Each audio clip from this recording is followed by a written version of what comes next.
Simple yes or no question coming up. Should the federal government end its war on drugs?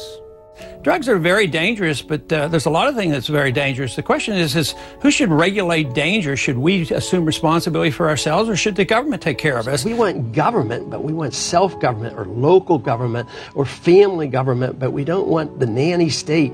We didn't even have a federal law up until 1937, and here we are. We have spent hundreds of billions of dollars in a very unsuccessful attempt to regulate drugs. I happen to abhor the use of drugs, and I'm very cautious about prescription drugs too. I think they're very, very bad, and of course taught my children and grandchildren how dangerous they are.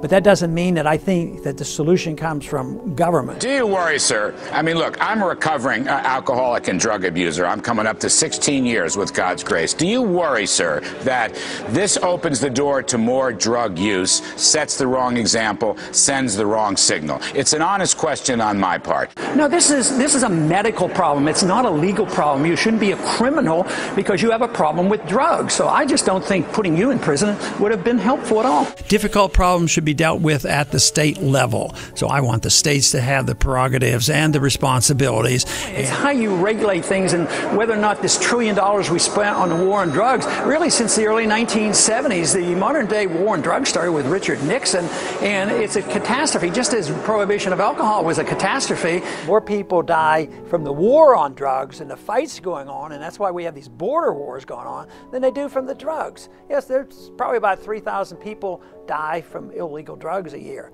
but probably 20,000 get killed in the war, in the war on drugs.